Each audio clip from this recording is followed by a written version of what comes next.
No player's legacy has been doubted like the one of LeBron James, and that legacy has been put under further scrutiny after the Lakers lost to the Phoenix Suns.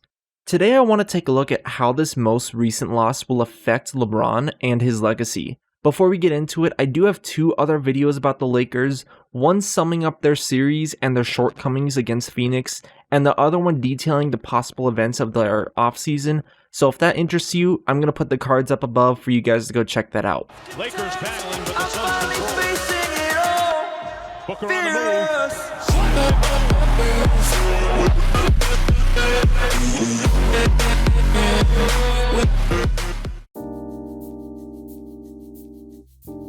We in the basketball community love to respond quickly to events, and after this first round loss, we were very quick to start discussing LeBron's legacy and the impact this loss is going to have on it. Most people started throwing around the GOAT argument, saying MJ would never, blah blah blah. Or many other people are looking at this loss like it's LeBron James' worst play since 2011. Well, I've come up with 3 reasons as to why LeBron's legacy is not going to be impacted after this loss to the Suns. But before we get into it, if you're interested in the NBA or other similar content, go ahead and subscribe to the channel. So reason number 1 is I want to talk about is the fact that old players don't really lead players to championships. There has been no player that I could find over the age of 35 to be the primary player on a championship team. Guys like Kareem, Tim Duncan, and Wilt Chamberlain all were able to win championships at this age, but they were not the number 1 guy. The oldest players that I could find being the number 1 guy on a championship team were both LeBron James and Michael Jordan at the age of 35.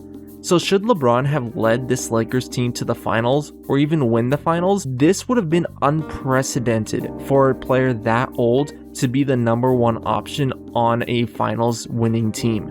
LeBron would have been the oldest player in NBA history to lead a team to a championship.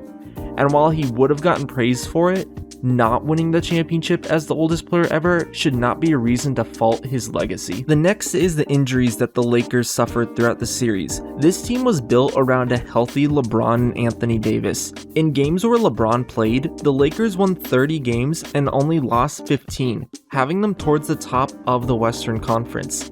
In games without LeBron, the Lakers were 12 and 15, and even with LeBron returning, he was still nowhere near his full self. After the All-Star break, he averaged 21 points, 6 rebounds, 8 assists. But it's pretty easy to forget that before the All-Star break and before the injuries happened, he was still averaging 26 points, 8 rebounds, 8 assists. Just as good as he was playing last year when they won the championship. And while LeBron obviously did choose to play through injury, he was clearly injured and not 100% in the playoffs. And this also doesn't mention the fact that the Lakers were without their second guy, Anthony Davis. Davis was another guy who had struggled with injuries all season. Going into the playoffs, Anthony Davis was not at his full self either. And in Game 6, he even worsened the injury that he had sustained earlier in the series. And with Anthony Davis's worsened injury, there was virtually no way that the Lakers would have had a serious playoff run without either of them being fully healthy. So even if the Lakers somehow magically pull off this series against the Suns, they're still going to go into the next round with an injured LeBron, and likely without even Anthony Davis, and probably would have lost in the second round. So I think the injuries that both LeBron James and Anthony Davis sustained this year are pretty justifiable for neither of them being able to make it out of the first round. And also, as a quick side note, I do want to say that this Phoenix Suns team is also one of the best teams that LeBron James has ever faced in the first round. Majority of the times his first round matchups are usually the teams that barely squeak into the playoffs and the teams that really don't even stand a chance going up against him. Unfortunately for the Lakers, they got put up against a team that they would usually meet up in the Western Conference Finals. The fact that they lost to a contender in 6 games should not be a reason to fault them, and it definitely shouldn't be a reason why we should be taking down the Phoenix Suns and their accomplishments.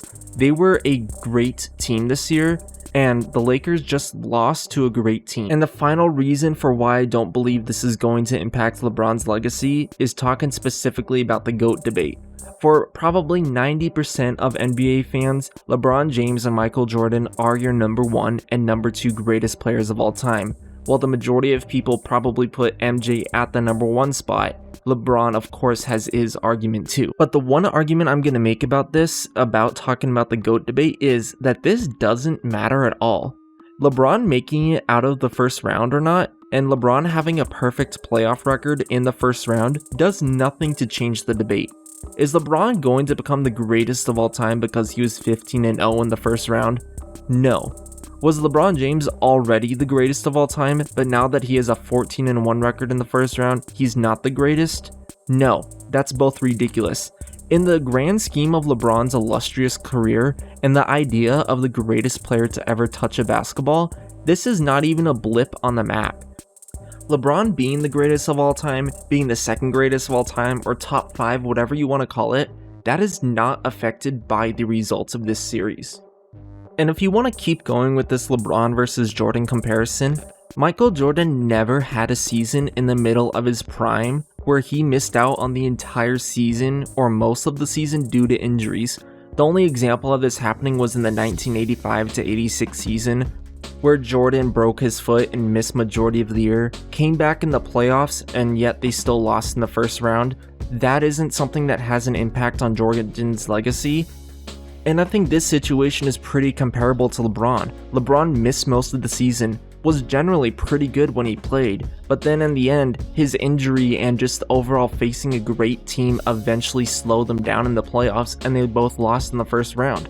But no one is saying that Jordan isn't the GOAT because he didn't beat the Boston Celtics after coming off of a broken foot.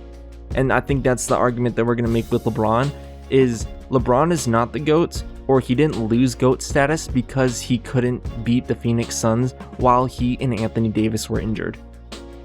So while losing in the first round is never a good thing to have on the legacy of someone who is this good at basketball, if you combine an aging LeBron, an injured LeBron, an injured Anthony Davis, and a good-ass Phoenix team, this single series should not have anything to do with LeBron's legacy, and it shouldn't have anything to do with determining the greatest basketball player of all time. Alright guys, that's it for this video. If you liked it, go ahead and hit the like button and subscribe to the channel. Also, let me know what you think down below. Do you agree with this, and do you think that this doesn't hurt LeBron's legacy? Or do you have some different opinions than me, and do you think my opinions are just trash? Do you think that this loss really hurt LeBron's legacy, and do you think this is going to be the thing keeping him away from the GOAT conversation? I hope to see you guys down there.